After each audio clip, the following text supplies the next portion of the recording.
Magandang araw po, Doc Willie, Doc Liza.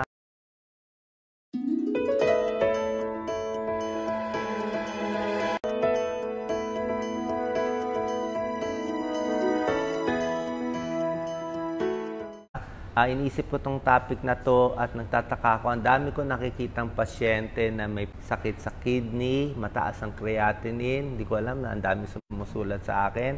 At ang dami ko rin namimit. Sa Pilipinas, ang dami po may sakit sa kidneys. Milyon-milyon ang may sakit sa kidneys. Tapos, hindi lang sakit sa kidneys, yung mga nagda-dialysis, yung kailangan mag-dialysis, around 80,000. 80,000 Pinoys kailangan mag-dialysis. Yung kalahati sa kanila walang pera. Hindi na naumpisahan. So, pag hindi naumpisahan yung dialysis, namamatay na lang. Yun ang problema. Yung mga kaya mag-dialysis naman, kailangan gumastos ng daan-daang libong piso isang taon. Baka gagastos ng 400,000 to 500,000 pang dialysis lang. Matutulungan konti ng PhilHealth at yun. Ngayon, ang problema sa atin, kaya ginawa ko tong video, napapansin ko, sa buong bayan natin, maraming binabaliwala ang sakit sa kidney. Marami sa atin, binabaliwala ang mataas na creatinine. Sinasabi, wala naman ako nararamdaman wala akong sintomas, baliwala yan. Bigyan kita halimbawa, nung isang araw lang, 2 days ago, may na-meet ako, isang driver siya, 50 years old, wala, nagtatago lang sa doktor. Ayaw magpa-check. Nakita ko, medyo maputla Nung pina-check up ko, ang creatinine niya, 180. Ibig sabihin, ang normal creatinine, mga 110 110, pinakamataas. Sa kanya, 180. So sabihin niyo, ay, mataas lang konti. Hindi po. Ang creatinine, pag tumaas ng bahagya, makinig po kayo, kung tumaas ng bahagya, ibig sabihin, malaking damage na sa kidneys. Halos siguro 50% ng kidneys sira na bago pa tumaas yung creatinine. Tapos tumaas yung creatinine niya, 180, yung hemoglobin niya, yung dami ng dugo, 100 na lang, bagsak na. Dapat sa lalaki, ang dugo, 140 140 hemoglobin siya, 100 na lang. Ibig sabihin, may sira na yung kidneys, may tama na, maraming sira may mild, moderate, and severe nasira sa kidney. Siya siguro nasa moderate na, gitna na. Bakit moderate? Kasi yung dugo niya bumabagsak na Ibig sabihin, yung kidneys, ang trabaho ng kidneys, hindi lang po yan pampaihi. Ito ang ganda ng kidneys. So, hindi lang yan para umihi tayo. Siya din ang nag-uutos ng paggawa ng dugo. Naglalabas siya, itong kidneys natin, ng erythropoietin. Pag nilabas niya itong chemical na to, uutusan niya ang buto gumawa ng dugo. Kaya pag nasira ang kidneys, walang dugo, maputla. Kaya kailangan yung mga may sira sa kidneys, mga nagda-dialysis, naka-injection sila ng libo-libo. Siguro mga 2,000 yan Pang-inject nila every week, inject ng inject. Kasi nga nasira yung kidneys. Nag-aalala ako, kasi, ang daming mataas nga ang creatinine, ang daming may sira ang kidneys, binabaliwala. Ang problema nga dito, walang nararamdaman Okay? Ano yung dahilan bakit nasisira yung kidneys? Sasabihin ko na sa inyo, Number 1, diabetes. Yan ang number 1, diabetes. Yung iba dyan, binabaliwala yung, konti lang taas sugar ko, baliwala. May diabetes ng mga 5 taon, mayroon, nagka-diabetes ka, after 5 years, magkaka-damage na yan. Ang cause, high blood, binabaliwala, sira din kidneys. Pangatlo, kidney stone, may bato. Kulang ang pag-inom ng tubig. Yan, nakakasira din ng kidneys. Pang-apat, ano nakakasira ng kidneys? Yung mga pain reliever na iniinom nyo, inom ng gamot, inom ng gamot sa kirot, diba? Lalo na pag inaaraw-araw, pwede masira kidneys. So, kulang sa tubig, nadi-dehydrate. Sobrang exercise, pwede rin masira ang kidneys. So, mataas ang uric acid, pwede rin. So, ito po. Ngayon, ang mga kababayan natin, kaya ginawa ko tong video, lagi tinatanong sa akin, Doc, ano shortcut? Mataas creatinine ko, bigyan mo ako tableta, magic, gagaling na lang yung kidneys.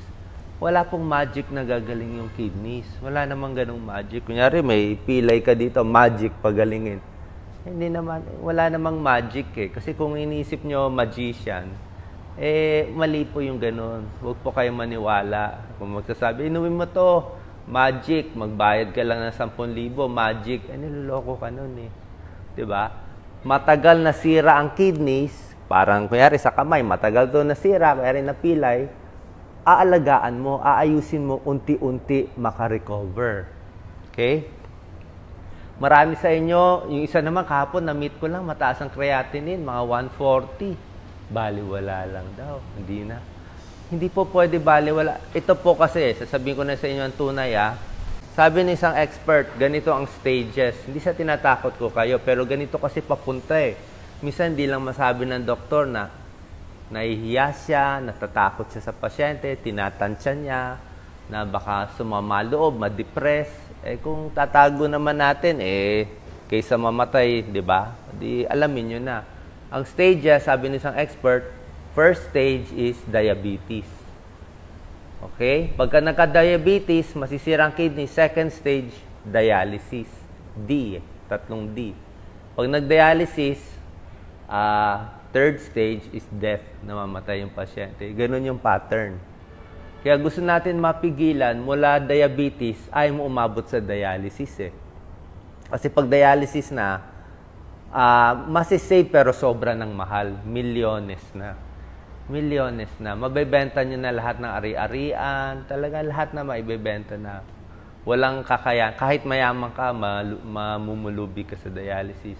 So, ganito yung stage Sabi nyo, Doc, sige, tuturuan ko kayo lahat mula sa wala pang sakit sa kidney, sa mataas ang creatinine, sa sobrang taas, at nagda-dialysis. Okay? Lahat ng stage, sasabihin natin. Unahin natin yung madali. Normal pa creatinine, pero yung urinalysis may protina. Check nyo po. Pwede kayo magpa-check bukas sa laboratory. Pwede naman urinalysis. Check yung ihi. Oras na may protein, +1, +2, +3, +4, 4 yan. Kung mga +2 ang protein, hindi po magandang senyales na yan. Pag ang kidney nyo, ito, pinapakita ko yung board, naglalabas ng protina. Ito kasi nagsasala Minsan, pag nasira siya, may lulusot na protein. So, pag may lumabas na protina dyan sa ihi, sabihin may damage. Creatinine mo, normal pa. Pero ihi mo may protina, not good. Not good. Mga stage 1 na yan. Sabihin, sira na.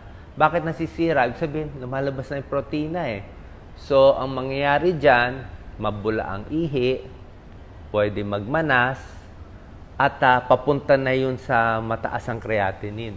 Yung bakit nasisira, bakit nakakaprotina? Diabetes. Bakit diabetes? Hindi ginamot, mataas. Diba? Bakit ang daming may sakit sa kidney sa Pilipinas? Kita mo naman yung fast food natin. Diba? Ang alat. Diba? Pag yung tayo kasi mangluto, sobra alat Yan ang bawal talaga sabihin ko muna yung mga bawal sa kidneys. Dito muna tayo sa stage 1. Okay? Stage 1, hindi ibig sabihin okay Stage 1, not okay yan. Ang okay yung walang sakit. So, pag may protina sa ihi, hindi na maganda po yan. Kahit normal creatinine, nasisira ng kidney. Bawas alat. Yung alat, alam ko gustong-gusto natin siyempre, mahila ko adobo Adobo, ang alat, di ba? Lalagay mo sa kanin. Tapos, inuman mo 2 basong tubig, yung mga kababayan natin. Bali, wala po yun. Kahit uminom ka ng 10 basong tubig, pag yung kinain mong alat, damage na yung kidney mo dun. Makakasira na siya. Agad-agad, hindi. Araw-arawin mo, makakasira. Isa pa problema sa Pilipinas, ang init. Hindi uminom ng tubig.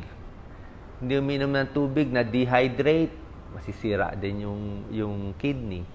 Diba? So, yun po yung binabantayan natin. So, alat sa kinakain, di pwede. Tubig kulang, bawal din. Yung sobrang exercise, nakakasira din sa kidneys. Yung sobra ka jogging, di ka uminom ng tubig sa mga kabataan nakakasira ng kidneys. Bago kayo mag-jogging, isang basong tubig. Bago mag-workout.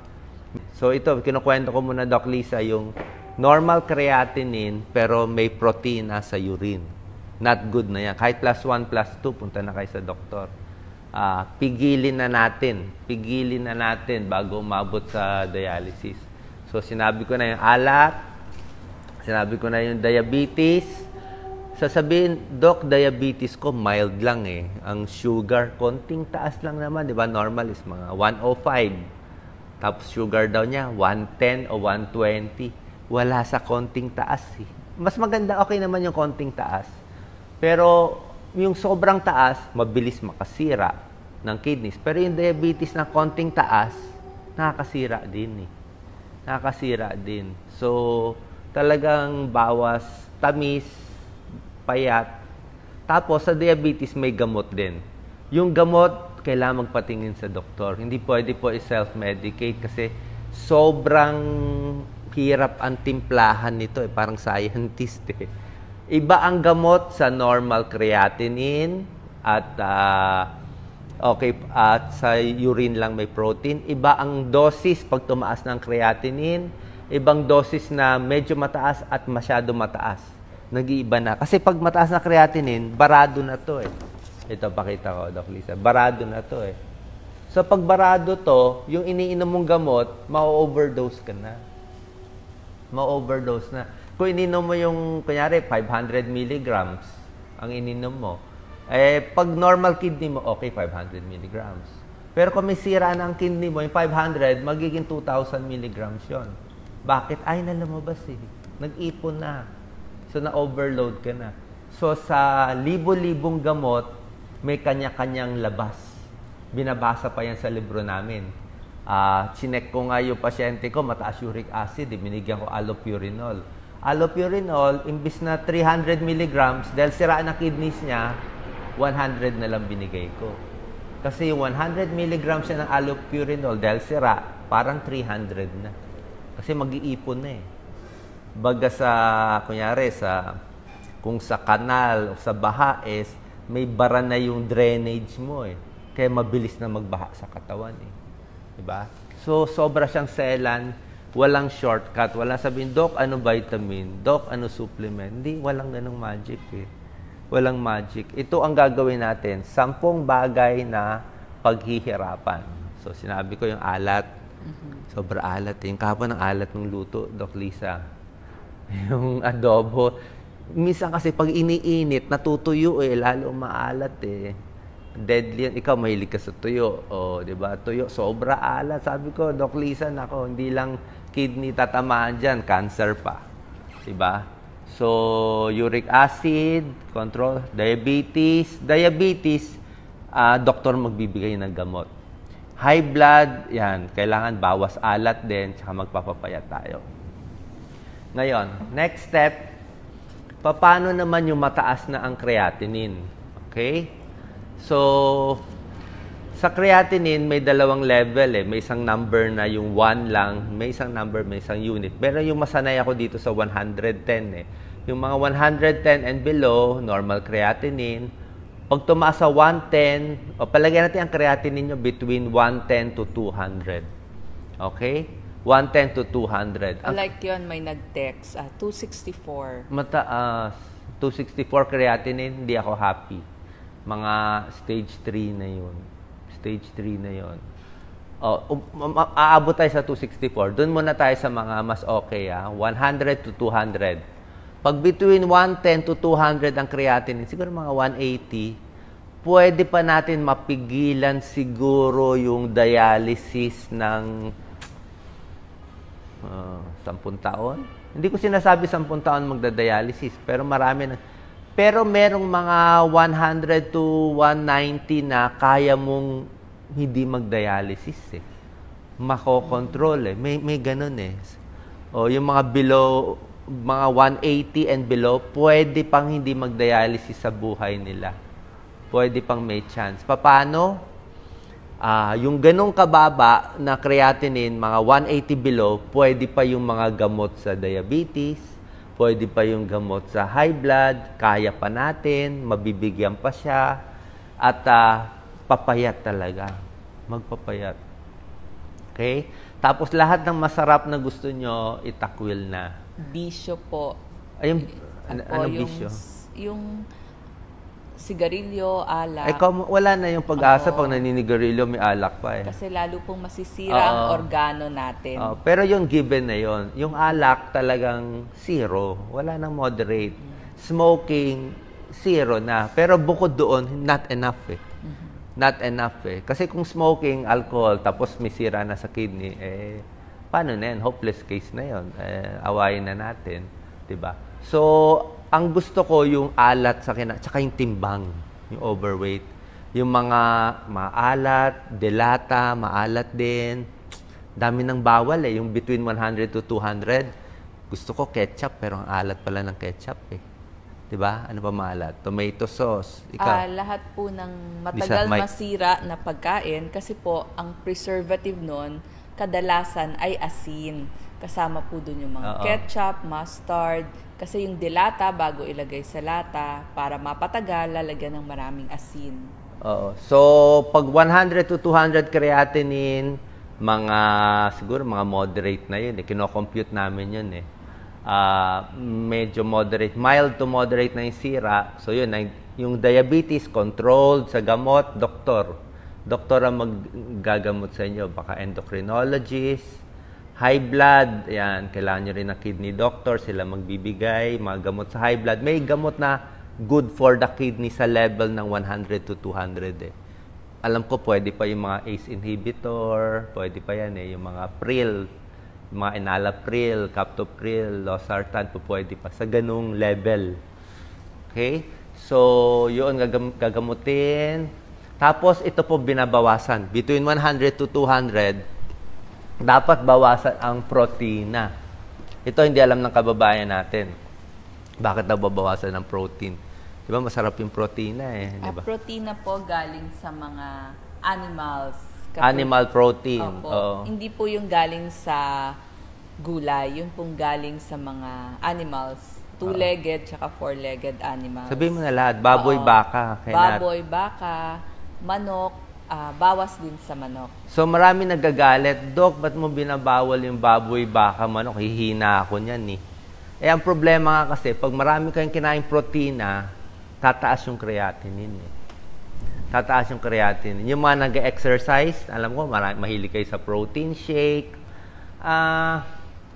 Konti-konti protein. Gusto nyo konti lang. Pero kung gusto nyo, wag na lang. Diba? Okay naman, kung healthy kidneys nyo, nag-exercise kayo, pwede. Pero pag nasobrang kayo ng protein shake, ayaw ng kidneys ang maraming protina. Bakit ayaw ng kidneys? Ganito example ni Dr. Montemayor eh. Pag kumain ka ng protina daw, kaya kumain ka ng karne, yan, may sira kidneys mo. Yung kidneys mo, imbis na naglalakad lang siya, relax siya, takbo siya. Takbo tong kidneys mo. Pagod na pagod. Hirap na hirap siya. So, pag marami ka kinain protina, mapapagod ang kidneys, mabilis siya masira, tataas ang creatinine. Pag yung creatinine umabot ng mga 500, dialysis. Pag yung creatinine, mga 300, 350, actually, yung iba, sabi nga, early dialysis. Gusto nila maaga. So, iba-ibang usapan ngayon. Kasi ayaw mo rin masyado mahuli. Diba? So, creatinine na 100 up to 180, alam ko kaya pa mapigilan. Susundin mo lang to lahat. High blood, diabetes. Check up sa doktor every 3 months. Diba? Talagang maglalagay tayo ng pera doon, ng budget. Kasi kung hindi, mabilis umakyat yung creatinine. Tsaka yung creatinine, ganito po yung pagbantay. Every 3 months pa blood test kayo. Kunyari, ang creatinine nyo, 150. 150, di ba? Tapos next month, 153. 150 pa, 153. Baka lab error. Okay lang. Tapos 150, 153, 160. Medyo kakabhan ka na nun. Diba? 10 points eh. Pero yung 150 na biglang tumaas ng 180, mga 30 points, masyashock na ang kidney doctor mo yan. Sabi na nephrologist mo, ibang level yun. Ibig sabihin, nasira siya. May nangyari sa'yo. Nagkasakit ka ba? Nilagnat ka ba? Ano ba nangyari? Bakit? Isabihin, yung sirang damage, lumaki yung damage eh. Lumaki yung damage kung ganun kataas. So yung protina, salt, lose weight, gamot sa kirot, stop muna ha. Kahit mga pain reliever, zero. Zero, bawal. Tanong niyo sa doktor. Any supplement, paalam nyo. Yung mga supplement, pag normal ang kidney nyo, wala kayong problema, siguro pwede. Siguro pwede. Pero basta may sira na ang kidney, mataas ang creatinine, lahat po, hindi na po pwede muna. Paalam nyo muna sa doktor. Kahit vitamins, hindi na basta-basta. Paalam nyo muna. Kasi yun na nga, barado na eh. Malay nyo, baka yun ang makasira. Kasi yan talaga pinapayo ng kidney specialist sa amin pag nag-guest, di ba? I-warning mo, lalo na yung mga hindi mo alam yung mga component, di ba? Sabi mo, natural, i-check nyo muna. I-check nyo muna. Ay, yung pagkain nga, natural, bawal eh. Karne.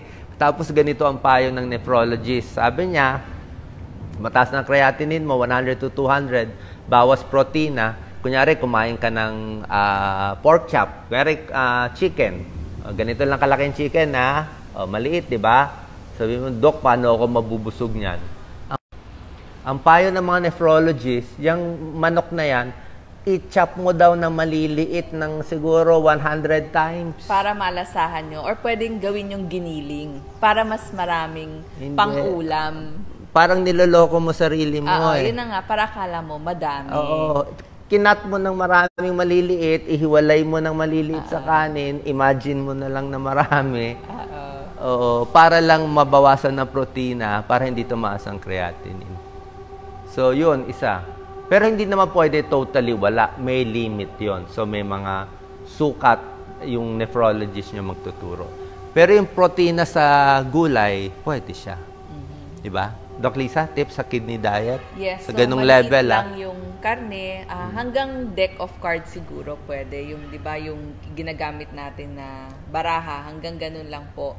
Tapos, i-chop nyo or gilingin nyo, maliliit o maninipis ang hiwa. Tingin ko half-half lang ng deck of cards. Kaya nyo, pang normal na tao yung deck of cards. Yes. Eh. Tapos, kung kaya half lang ng deck.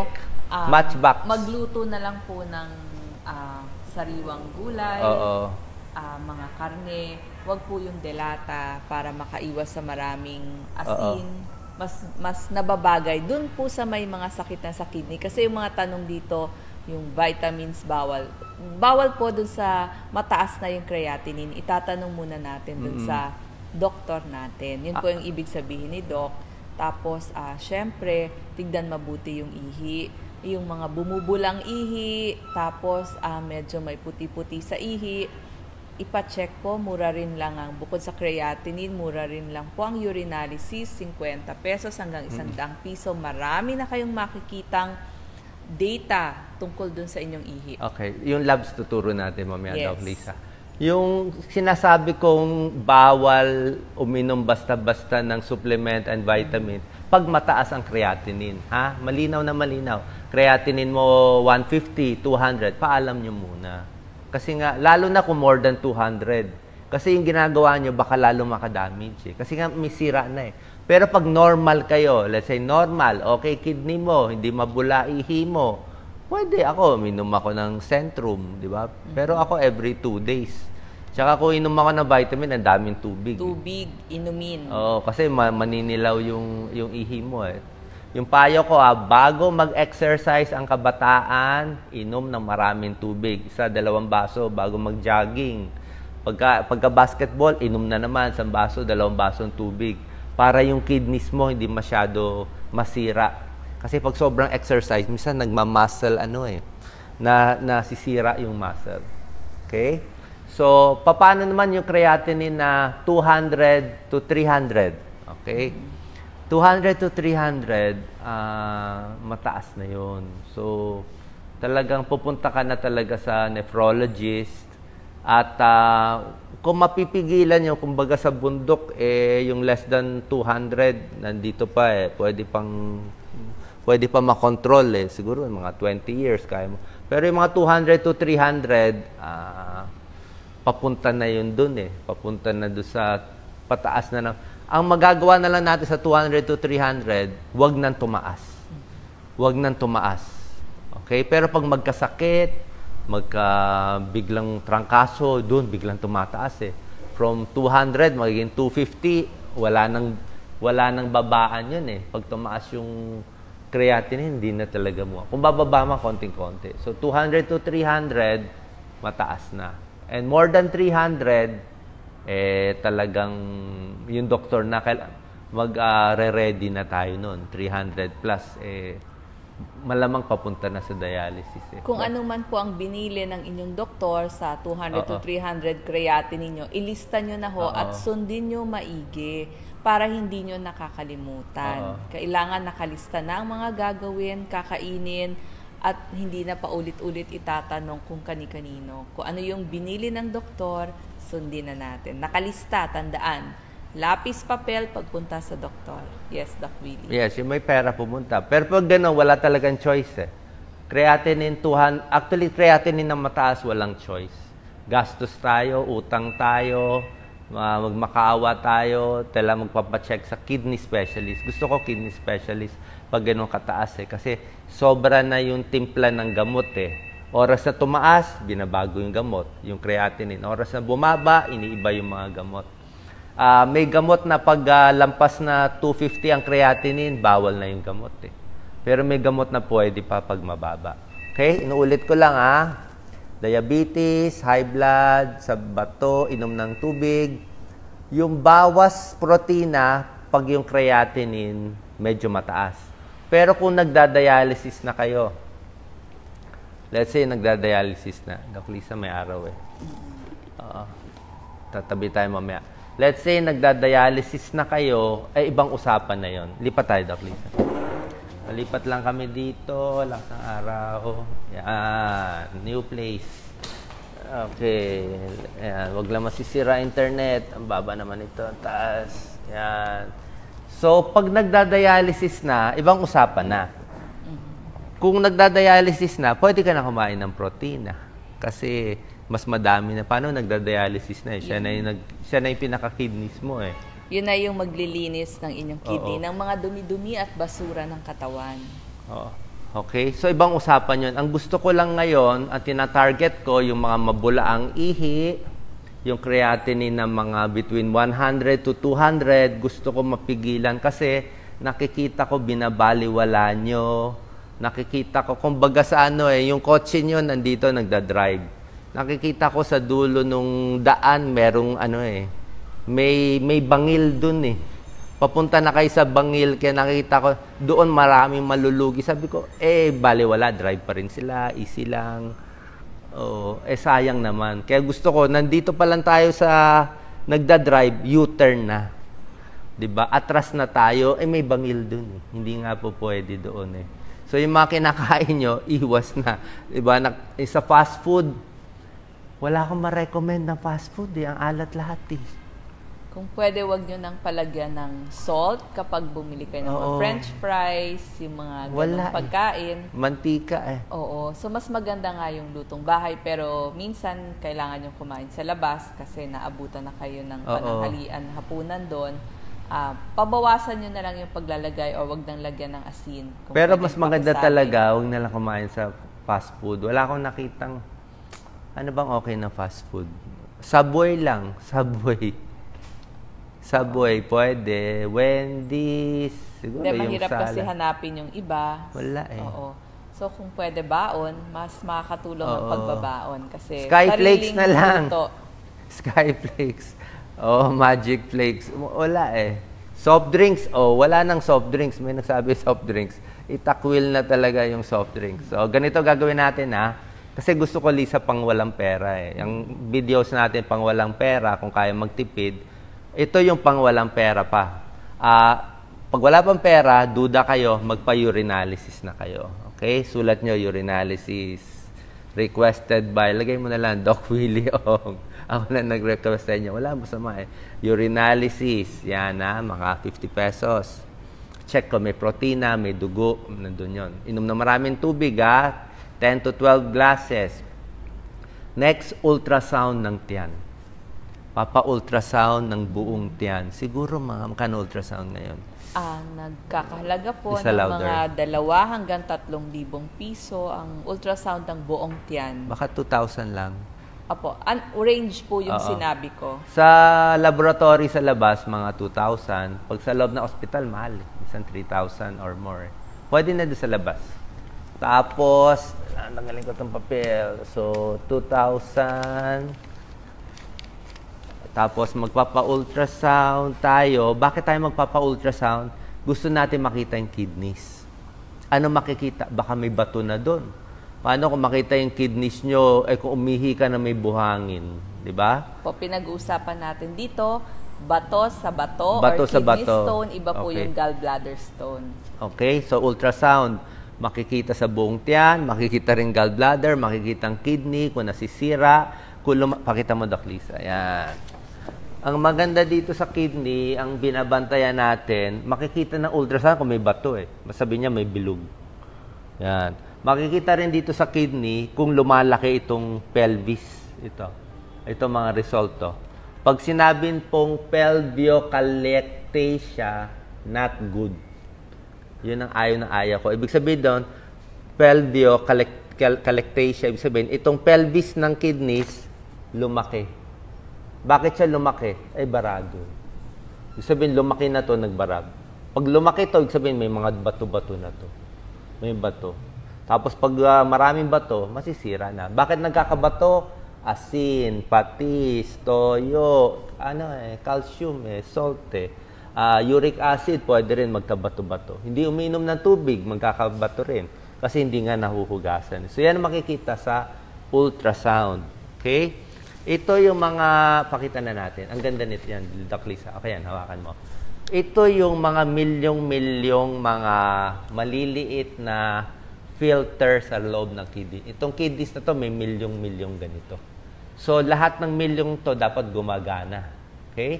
Pagka nagkabula na yung ihi mo, yung sa milyon, baka 10-20% masira na. Pag tumaas ang creatinine, baka 40% ito sira na. O, paano makaka-recover?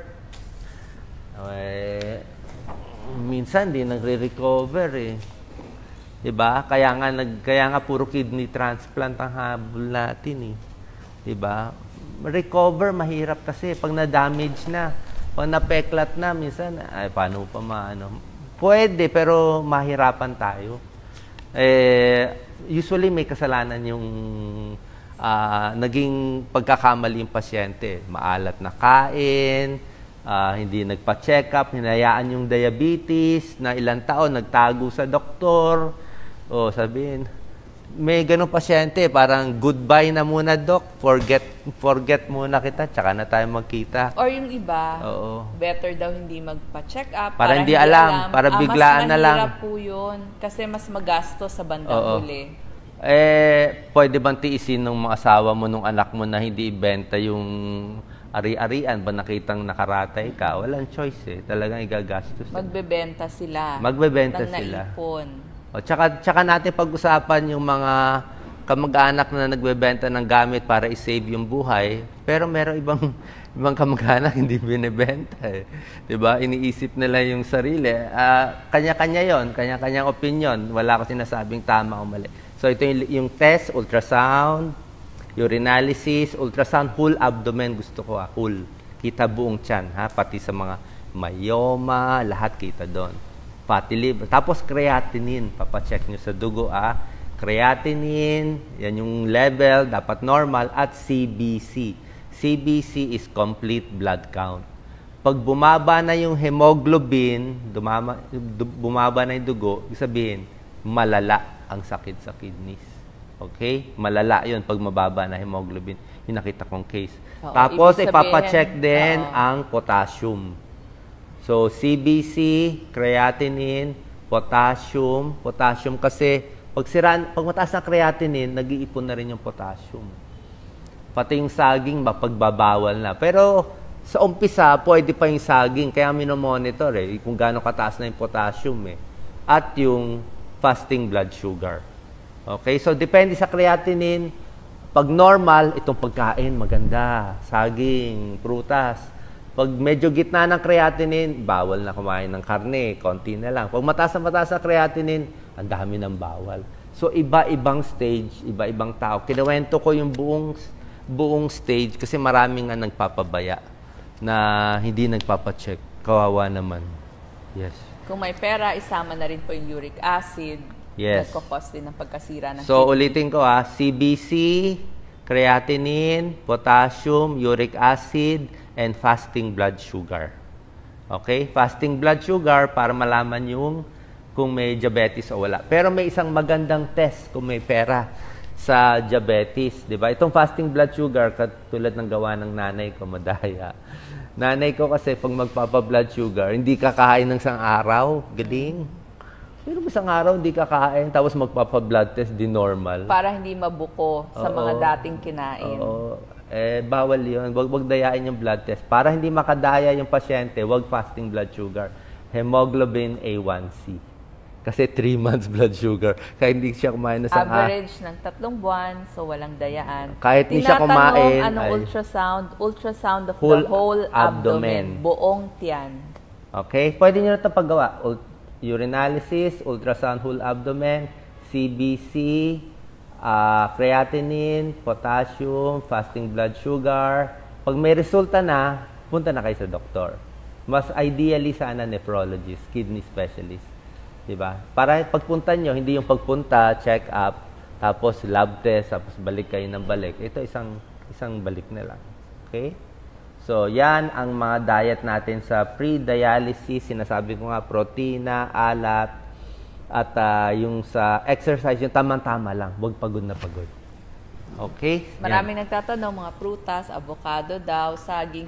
Pag normal kidney po, normal, pwede. Lahat yung test, pwede po. Pwede. Doon sa mga may sakit sa kidney, isasabi na po ng doktor sa inyo ano yung mga pinagbabawal o moderate lang. Pag may sakit sa kidney, doktor na magsasabi. Depende sa potassium. Kung potassium mo normal pa, tapos yung creatinine mo konti lang taas, di okay ang prutas. Pwede pa. Pero kung yung creatinine mo 300, 400, potassium mo 5 na, ay bawal na lahat.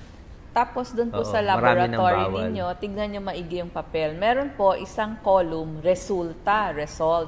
Tapos nandun sa kanan, normal level. So doon nyo po titignan kung nandun kayo within the normal level kasi iba-ibang units ang makikita nyo. Depende dun sa ginamit ng inyong laboratory. So, mas yung papel ninyo ang tingnan ninyo. Kasi nga po, iba-iba minsan ang mga units. Oo. So, tingnan yung resulta. May normal value. Lemon juice daw. Wala nga magic eh. Pag mataas na creatinine, wag na kayo, hindi to fill in the blanks eh.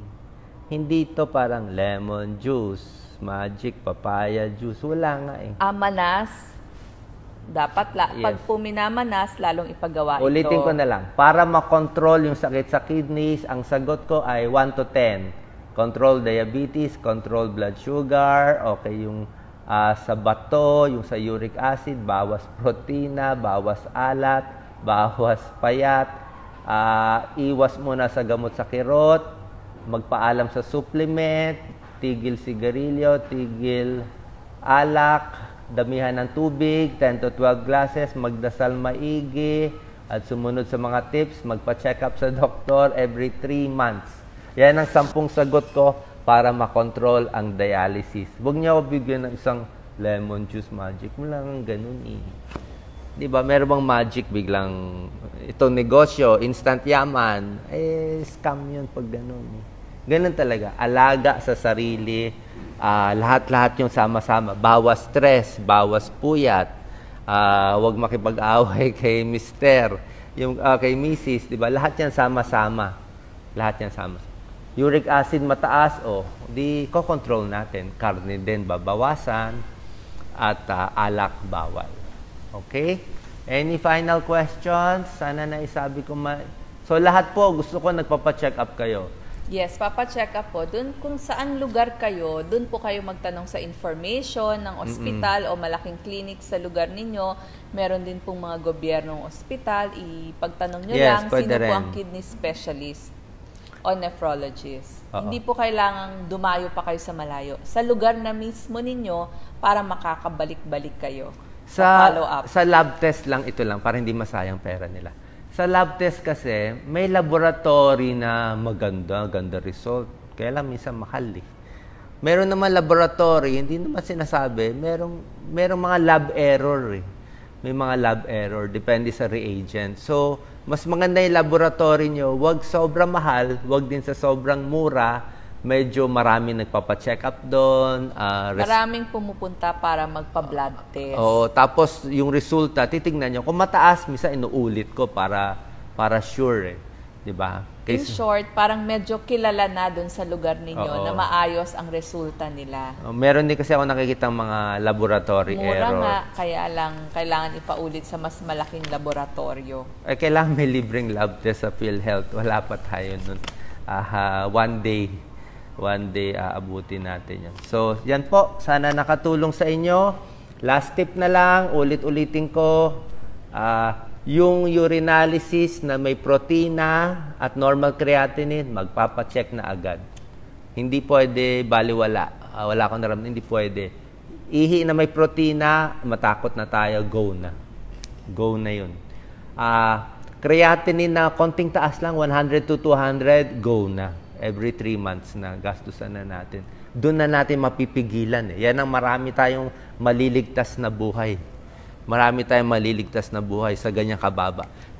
Creatinine 200 to 300 and above, yun talaga no choice na. 'Di ba? Pero laban pa rin yun, malay mo ma-control.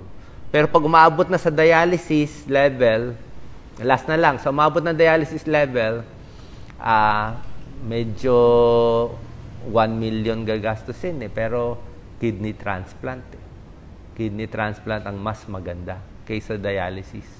So, hanap tayo kidney donor, ipon ng pera, kailangan ng PhilHealth, doon talaga papunta. Palit ng kidneys, yun ang pinaka-way. Pag nandun na tayo sa dulo, milyon eh. Pero kahit milyon, sige lang, laban lang. Pero kaya ang hinahabol ko muna itong mga mas madali. Okay? Sana nakatulong po, hindi sa tinatakot ko kayo kasi nakikita ko ang daming mga nagbinabaliwalaan nila eh. So, ibig sabihin, kulang ang tips ko. Kulang ang paggalit ni Doc. Kaya maraming binabaliwala. Okay? Thank you. Maraming salamat po. Babasahin ko yung mga comments. Kung meron dong mga kailangan ko pang talakayin, ulit-ulitin natin. God bless po. Salamat po.